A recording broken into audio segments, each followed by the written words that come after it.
कई जन में आ जा हम नमते तम के गए हां और तो साल का अंतिम की हत्याल का बस ही ओकरो अंतिम हो जाए जा उसने में तुम्हारा देगा है नहीं 2023 के आखिरी दिन सी रात कतला निसी रही अंते तम के करी ये कारण का है खाली देख दे खाली एक तारीख के कई ठन घटना सुनने मिली आओ आज मनमाने कहीं बोल रही कहीं कहीं नहीं कांटे सही बोला कहते आदमी मारे पर एक भी बहनी का कर दिया जमा हमारे तेरे की सोहा भोरा मात्रा भी नहीं कर्म प्रधान ईश्वर जी का जैसे काम कर वैसे जावे ये बात कर्म भगवान थोड़े में दी को जैसे करा था कैसे करना पड़ी नहीं लेना पड़ी ये ऊपर उसने लिखा है तो कैसे ठंडा दिन में पानी गरम रहते जधन कूद निकल जा अभी डोकरी मन बुड़ेगा हम निकलन शिव जी बना रेती के पार्थिव शिवलिंग अब क्या करन हम आरती करो हर हर की करो नटवर की भोले शंकर की आरती करो शंकर की महादेव जय जय शिव शंकर हे गंगाधर हे डमरूधर लीला से नटवर की आरती करो शंकर की आरती करो शंकर की करो नटवर की भोले शंकर की आरती करो शंकर की ऐसे कई आरती करा वहां ढोकरी दे मना निकलेगा नहा खोर वो मन कहां खरहर ल जान वो मन अपन सुन वो मन शुरू करे तुलसी के चावरा में साली कराम का कराम कहे अथल चपक दे ठंडा दांत बैठ जाए कैसे सब लोग गाँव गई हो का कर दे बेटा दांत उठ है नहीं बैठ जाते फिर गाय डोकरी तुलसी के चावरा में साली कराम का खादू कराम कहीं कहा के निपटाएं अबर दे लीजिए बेचारी प्रेम से बोल दुर्गा मैया की जय अब तो कार्तिक न होई कहां भैया पर निकल नहीं नहाए आदमी 5 दिन नहीं नहाए शिव जी प्रेम से बोल दुर्गा मैया की जय पार्वती मैया शिव जी उपासना करे है 88000 वर्ष प्रेम से बोल दुर्गा मैया की जय 88000 को कनी मारे तो सज्जुग में आदमी की उम्र करता 1 लाख बरस 1 लाख साल लीजिए खत मनुआ शत्रुपा मन तपस्या करी के मांस के गलत में तपस्या करे 1 लाख देखो कनी उम्र भगवान का से ज्यादा नहीं ज्ञान दिया कैसे वो तो मांस के गलत में तपस्या करते यार तो कैसे करबो तो त्रेता लगी और त्रेता लगी तो 1 लाख में सुन कम कर दी 10000 बरस प्रेम से बोल दुर्गा मैया की जय राम के राज में आदमी की उम्र 10000 बरस हो गई वहु वाला वाला आगे दादा किसे भगवान का से ज्यादा नहीं ज्ञान कैसे वो ताला लाला कथे जी तो द्वापर लगी और द्वापर लगी ता 10000 में सुन कम कर दी 1000 बरस सतयुग में 1 लाख त्रेता लग 100,000 है नहीं द्वापर लग 10,000 में सुन कम कर दी 1000 बरस वहु महाभारत हो गई भाई भाई मर्डर करा थे भगवान कृष्ण का थे ज्यादा नहीं ज्ञान कैसे वो तो मर्डर करा थे ज्यादा जी आप क्या कर तो कलयुग आ गया और कलयुग गई तब 1000 में सुन कम कर दी 100 बरस प्रेम से बोल दुर्गा मैया की जय अभी हम दिया था में आदमी की उम्र 100 बरस है और हम तो अपनी तपे सही करबो नहीं एको ठन जू गौ निकाली भगवान हमर दरबार साफ करे तब जाना था जगत अगर तुम जातो रे कथा बोल दू वो समझाते आओ ज्यादा अत्याचारी होई नहीं तो 100 साल के लिए सुन कम कर दी 10 साल ले 5वीं पास हो और मर 10 साल में हम क्या कर देते प्रेम से बोल दुर्गा मैया की जय तो पहली दूसरे में रहेंगे कैसे आगे रहेगा वो तो कोरोना झप आगेगा काला रवि प्रेम से बोल दुर्गा मैया की जय तो रौकी भर जीना है तो भगवान की आराधना करते रहो सतमार्गम रहो ये बात तब आदमी सुख से जीते प्रेम से बोल दुर्गा मैया की जय जिंदगी है 4 दुनिया है नहीं सबको जाना है अकेला जिंदगी है 4 दिन का मेला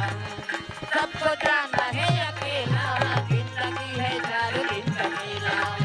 ओ जिंदगी है 4 दिन का मेला सबको जाना है अकेला जिंदगी है 4 दिन का मेला जिंदगी है 4 दिन का मेला सबको जाना है अकेला जिंदगी है 4 दिन का मेला सबको जाना है अकेला सबको जाना है अकेला सबको जाना है अकेला सबको जाना है अकेला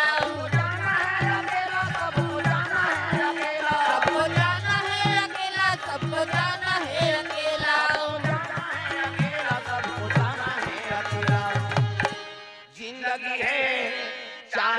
का मेला सबको जाना है अकेला जिंदगी है चार दिन का मेला जिंदगी है चार दिन का मेला सबको जाना है अकेला जिंदगी है चार दिन का मेला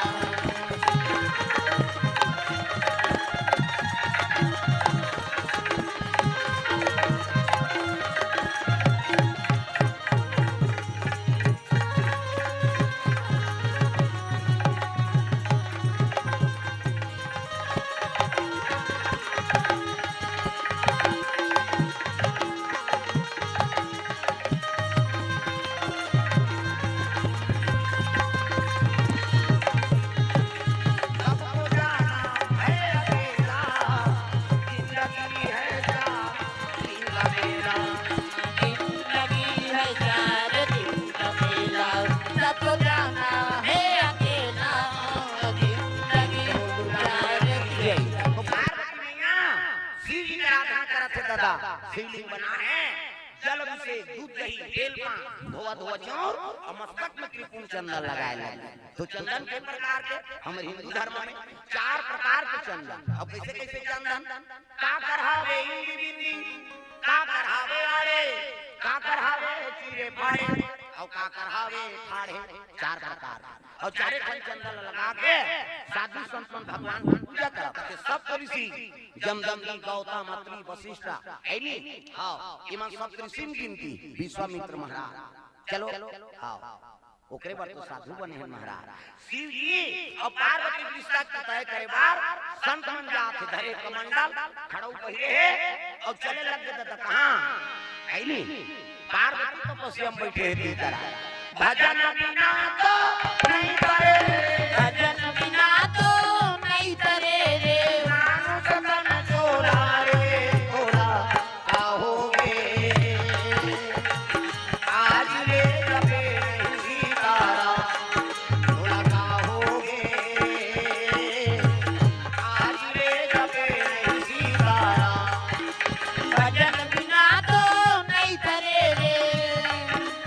भजन बिना तो नहीं तरे रे मानुष तन चोला रे थोड़ा कहोगे आज ले जबे नहीं सीताराम दुर्गा मैया की जय सुंदर सियाना चले लगे पार्वती तपस्या में बैठे और भजन कराते शिव जी के रात तक का भक्ति ये कर है नहीं भक्त मन परीक्षा ले लगेगा पार्वती कथे बेटी अतः सुंदर दिखा था काकर बर याचना करा था सो कहे लगे बाबा है नहीं मैं तो शिव जी पाए तपस्या करा था कहे लगे अतः सुंदर दिखा था जेकर रहे ठिकाना नहीं घर ना खा है नहीं न खाए नहीं मांग के खाते सुते ठिकाना नहीं यहाँ हर सुंदर के काबा तोर बर जोरदार पति खोजबो वह श्रीपति बैंकुंठ प्रेम से बोल दुर्गा मैया की जय पार्वती कथे बाबा मैं क्रिया खाक बैठे हूँ प्रेम से बोल दुर्गा मैया की जय आपकी जय बेटी ऐ नहीं ए अजी जन्म जन्म तेरा गरा हमारी रामा सिया राम जन्म जन्म के रघु हमारी रामा सिया रामा परम शंभु तो राम कुमारी रामा सिया राम परम शंभु ने तो राम कुमारी रामा सिया रामा परम शंभु तो राम कुमारी रामा सिया राम परम शंभु ने तो राम कुमारी रामा सिया रामा दुर्गा मैया की जय मैं तो क्रिया खाक बैठे हूँ बाबा कैसे जन्म जन्म तेरा गरा हमारी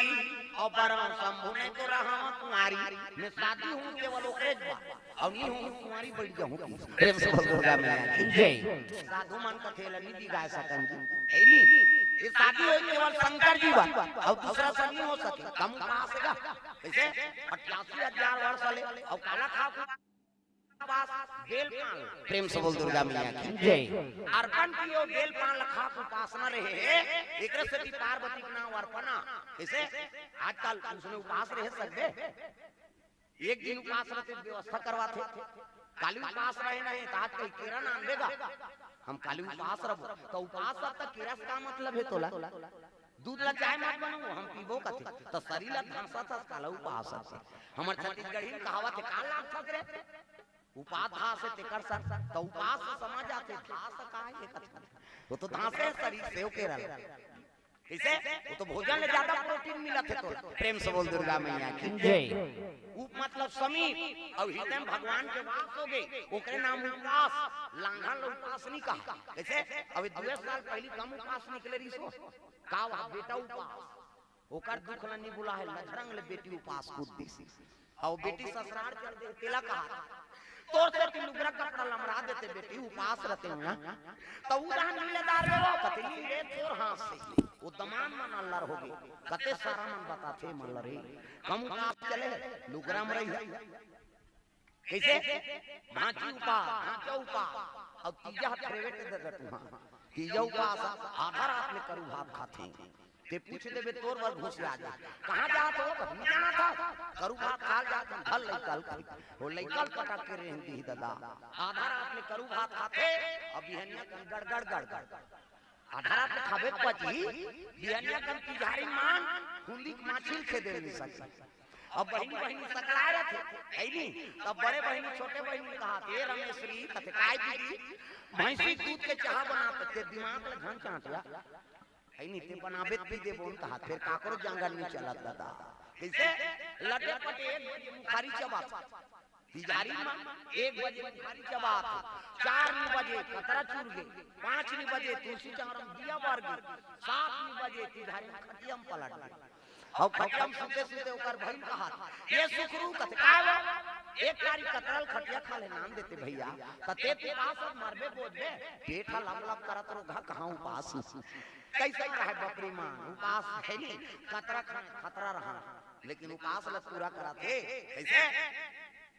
रोटी राम उपास रहते रात भर पहली चिमनी रहा हक में फूक दे चिमनी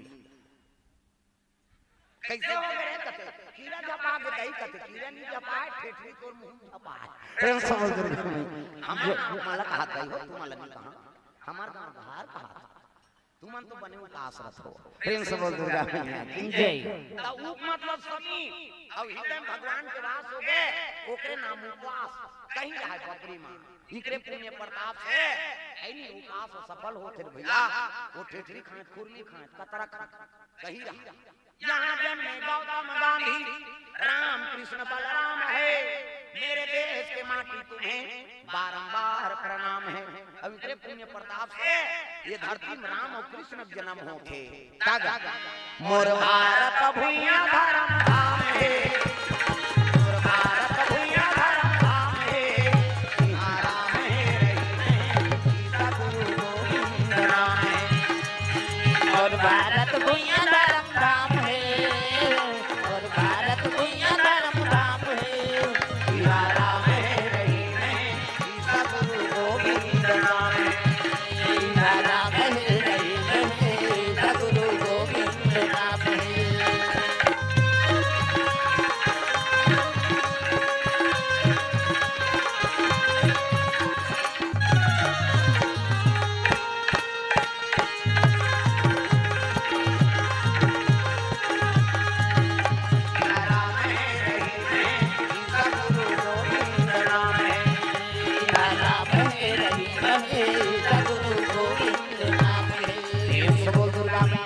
है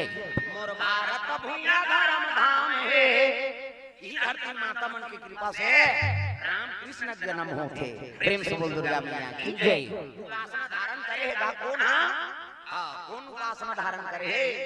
पार्वती मैया 88,000 वर्ष चले लगे हां साधु मन कथे बेटी ओके एक बार तोला मांगे लाए हो अब चल तोर पिता घर में सही कथो बाबा कथाओ शंकर जी पर तोल मांगे लाए तब तो संत मन को प्रणाम करी और हिमाचल के नगरी में पहुंचे लगे हिमाचल स्वागत करत आओ आओ महाराज संता दरस जिमि माता कटा रही साधु संत के दर्शन करे करोड़ों जन्म पाप धुल जथे पावा प्रेम से बोल दुर्गा मैया की जय संत मन स्वागत करी बैठारी चरणामृत दी अहो भाग महाराज तुमन मोर घर पधारे कहे लगे राजा हमन कारण में है कारण है तब कैसे शंकर जी बर तोर बेटी मांगे लाहन जी प्रेम से बोल दुर्गा मैया की जय। हिमांचल के तो वही बात का नारद बता रही महाराज जोगी जटिल अकाम मन नगने मंगल भेष। नारद जी तेरी कैसे पति हां तो बेटी स्वामी होई कही के है नहीं वो कर ले। जोगी बड़े जोगी कौन हो सकते शिव जी मोर सौभाग्य है जे शिव जी मोला जमाता के रूप में मिला था। संत मन कहले हमन फल दान करबो तब जाबो और घेरी बेरी नहीं आ ऐलान हो के दादा चलो गुनरिया खाबर चलो हो गांव मन कहते है काकरिया ऐ पार्वती का भी लिया का करना है गुड़ से मतलब चल हम गांव जाते गुनरिया खाए एक एक की पूरे दू चक्की ला खाबर हो तो 4-5 जन लोग लेकर घर के आते हो बेंद्रा पीला सही वो बटैया खड़ा कान करता ये गाय करो माता ये गाय करो माता ये गाय कहते एक दो नानी हो जाते गुरा लइका मन दे मांगते देन दई कहते चुकरा दो का बिना चाह बना बोन कहते चाह बनाए पर हमार गांव में हम यहां गुरेच में खाएं तोरे जाना दिन रात शनिचर के इतवार के मैं सम्मान के बारात का में सावन के महीना में प्रेम से बोल दुर्गा मैया की जय। शिव जी और सती साथी शिवरात्रि में हो तब शिवरात्रि महात्मा प्रेम से बोल दुर्गा मैया की जय। और शिव जी और पार्वती साथी सावन के महीना में दादा सावन महीना अवमान भाव हाथों में गीत तिहारे ओ भाग कर बैठे डोकरी गई चल हाथ में टांगेल कही दे आओ चल चल हाथ में टांगो दई और सौभाग्य है अक्का उम्र हो गई कथा सुने ला है हमन तो कौन जानी हमार गारंटी नहीं उसका उम्र ले जीवो हाथ ऊपर चलो सब लोग ताली बजाना सावन महीना अवमान भाव हाथों में गीत तिहारे सावन महीना अवमान भावन भादो गीत तिहारे चार महीना नंद करा काली दया देवाई बोलेना करसा देना ओ माता रोवावे नैना दरुका देना माता रोवा देना बन चले राम रघुराई बोलेना करसा देना ओ माता रोवावे बन चले राम रघुराइयो नैना दरुका देना माता रोवा देना आगे आगे राम चलते आगे में लक्ष्मण भाई आगे आगे राम चलते आगे में लक्ष्मण भाई आगे आगे राम चलत है पाछे में लक्ष्मण भाई आगे आगे राम चलत है पाछे में लक्ष्मण भाई आगे मझोरन सिया जानकी चित्रकूट बरलाई नैना करसा देना ओ माता रोवा देना नैना दरुका देना माता रोवा देना बन चले राम रघुराई नैना करसा देना ओ माता रोवा देना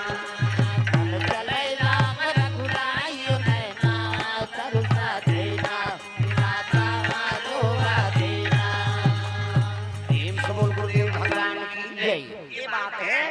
शिव जी और पार्वती की रिश्ता तय कर दी शनिचर के तेल इतवार के दिन सम्मार के बराबर अवती सुंदरी की माता जी है जगदम्बा जहाँ अवतरी और सो पुर बारे न जाए रिद्धि सिद्धि संपत्ति सुख और नित नूतन अधिकार अति सुंदरी और स्नान मन के तो सब चीज ला देखते बहु बेटी की रेंगी के पांव देखते पांव बने दंदल मारे खड़ो को सही कोंडा झन परे पांव बहू के न कोंदी मत रहा न लेडी मत रहा न भैरी मत रहा न इससे झन देखे कई झन उसने ऐसे देखा थे कभी वो बोला देखा था एक अंगूर एंगी तेल मांग ले अब इंडिकेटर रेती जला थे अब रेती जाबे तो एक्सीडेंट नहीं हुई सब चीज लग रखे सियान अब जेकर कोई नहीं रहा है तेकर गांव सियान मन दादा भैया बन जातेगा एक जन उसने पूरा रहेगा मुरहा पोटा दई दादा मार के रहेगी गांव सियान मन का ते मुरहा पोटा से तुरजुक जोड़ी जोड़ देबे बेटा हां चल गा अब जहां जाए कि हां लड़की देखे मन पसंद होए तहां तोतरा दे वो रहे तोतरा अब तोतरा बर कते लड़की हम नाम तोतरा मोतरा बर 4 साल हो गए कैंसल हो जाए दादा है नहीं सियान मन कथे धन गोटिया बे कथन ना ये तोतराई पे थे बार बियाह होत रहती तहन जीवन भर तोतरा रहती अरे 1 घंटा चुप रहती हां ये तोतरा तो कहा ये तो औतलन बाबा कथनी जान हमर जवान लका खद दो कहा धन गोटिया कबे गोटिया ये दाई नहीं गोटिया से आखिरी बार ये दाई कहीं कैंसिल होई ते जीवन में तोर बल लड़का नहीं खोजन नी गोटिया कहा होगा कि सब गीत का लड़की देखेला ये आगे आ छोटी में मोट डांट लड़की दम्मा दम्मा सही पानी की मां पड़ी सियान मन के जोरदार है भैया लड़की ऐसने गरीब घर जाते तो रोका लगा थे कहा बोला सुनी लड़की दादा खुश हो गए मोर बेटी मांगी गई हां क्या बेटी चाय नाश्ता बनावे ऐसे की और चाय नाश्ता बनावे की तहन चल दी लड़की हां अब लड़की दादा उठल कुछ पारी का नाम है बेटा तो नाम कहे तो बोला झन गोटिया बेटे है वो चुप है तोला का तो की का नाम नीच गोटे और नीच गोटे कहां लड़की दादा का कैसे में कोंदा होंदा है का दादा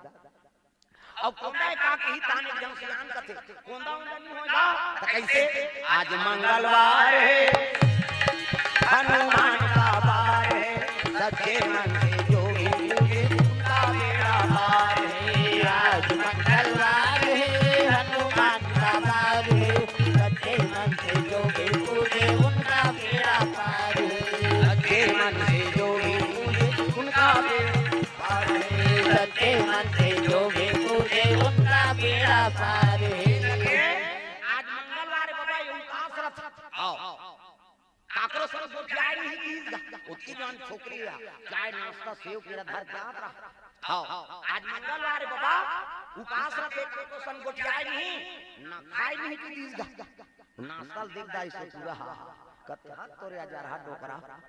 भले नहीं गोटियाई कती से खवई कार बंद करत हो हां नी खाए बेटी की सोला नी दिन का ये सब जन खड़ी वो पूरा सिप ले हो गए हां त कत्का जन खाते कते दिन पूरी आरती करही त खही प्रेम से बोल दुर्गा मैया की जय दिन पूरी अगरबत्ती हां तुलसी चावरम को जगी और झोकई भात यहां दादा सियान मन कथे कैसे कर खान दे ना नाश्ता करन नहीं दे बेचारा त जवाना खवई कबे ओ सियान हां अपा गप झेल दिने मन प्रेम से बोल दुर्गा मैया की जय ये जवाना पूरा झेल दे गपा अब पुरसुना धर के छोकरी निकली बोला धन गोटिया बे के है पूरा अब पुरसुना धर के निकली त रसोई पूरी धाल ले छुछु निकल गई छुछुगा छुछंदा मुसवक गुगली के अब गरगर कर रहा है से लटकी देखदारी पूरा झलोक देखदारी और छुछु गरगर कर पत्री वत्री नाक मुका के पूरा कमीज भीतर खुसर गया अब कमीज में खुसर एक गुरासी नहीं लाग गई वो टूरा उठ के दादा तू किसो तो तराय काला छुछु कहियो तू की अब तू की तो भात धर रहा थे छोकरी का थे तू नहीं होय मुतवा ऐसे की गया वो टूरी तक तो तू जाएगा ये तू का है मुतवा का है सियान मन खात है के भात का पत्री मुलाकारी एक जन ने समझे कथे का हो गए कथे नहीं सुना था ये तू कथे मुतवा कथे इसमें जी कथे आओ ये टूरा तोतरा है टूरी झलक तोतरी प्रेम से बोल दुर्गा मैया की जय सियान मन कथे देखो भैया जैसे बर कैसे भगवान व्यवस्था करते जी तोतरा बर तोतरी मिला दी भगवान तब दुनिया को बनाना बना के भी जलाना उन्हीं का काम है बड़ा जोरदार इंतजाम है दुनिया को बनाना बना के भी चलाना उन्हीं का काम है बड़ा जोरदार उनका इंतजाम है बड़ा जोरदार उनका इंतजाम है बड़ा जोरदार उनका इंतजाम है दुनिया को हंसाना हंसा के फिर रुलाना उन्हीं का काम है बड़ा जोरदार उनका इंतजाम है दुनिया को हंसाना हंसा के फिर रुलाना उन्हीं का काम है बड़ा जोरदार उनका इंतजाम है बड़ा जोरदार उनका इंतजाम है बड़ा जोरदार उनका इंतजाम है दुर्गा मैया की जय हाँ भगवान के चरण कमल में जीवन कुथेल से 100 रुपए द्रव्यदान अर्पण करे भक्त साधु मन दिन तिथिवार दिन शनिचर के तेल इतवार के नैन और सोमवार के बराबर प्रेम से बोल दुर्गा मैया की जय संत मन वापस आते कहां है नहीं कहां पहुंचे लगे कैलाश पर्वत वापस आते भोलेनाथ के दरबार है नहीं जय कैलाशी भोले बाबा जय कैलाशी भोले बाबा जय कैलाशी भोले बाबा जय कैलाशी भोले बाबा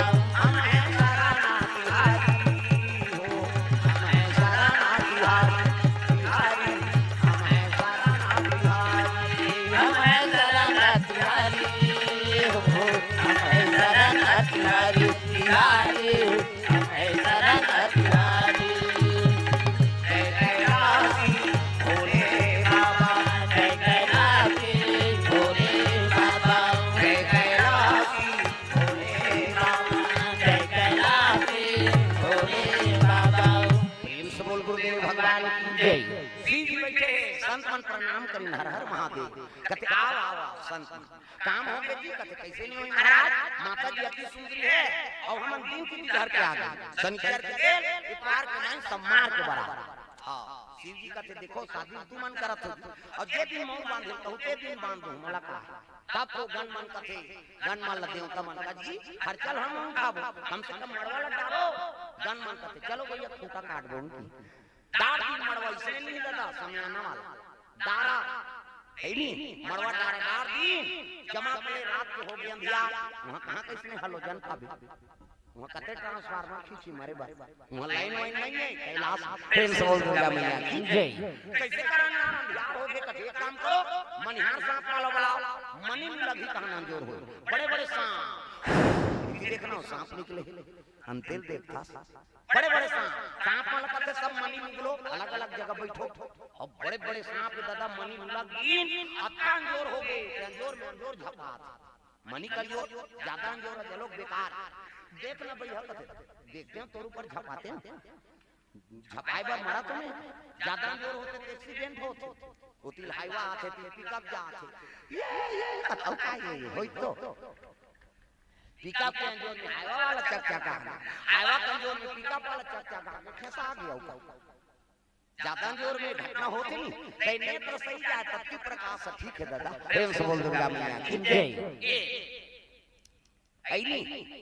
एक काम करो ज्यादा जोर होती जी एक खन मनिहार सांप मनी लगी एक खन ली वो लगी तो ली आरी पारी उगला देरियन जोर नीला देरियन या हां रग पग होय लग गयो उहिल देख के छाला लट्टू बने ओकर बबल छाला लइका जा शंकर जी शादी सांप के झाला मनी झाला हमर तुम्हार घर शादी होते तो आयर वाला झाला उधर कैसे नहीं जलत कहते उड़ गए ओ मनी नहीं उड़े दादा उगला देरियन जो लीला देरियन जा तोरण वाला तोरण माइक वाला माइक समयाना वाला समयाना झालर वाला झालर रग दीक्षक निक बगा पग गांव भर के बिरही बांच देता बाजा कहां बाजा चाहे रे कहते जाओ छोटी में की यहां ही बाजा कैसने वाला है लड़ंग झरंग वाला अब बैंड बाजा है ना अब बैंड मतलब पेड़गांव काला सोच बाजा बाजा के नाम बैंड है ते सोच बाजी कत्तो बड़ बैंड पार्टी ना वह गुरु के बला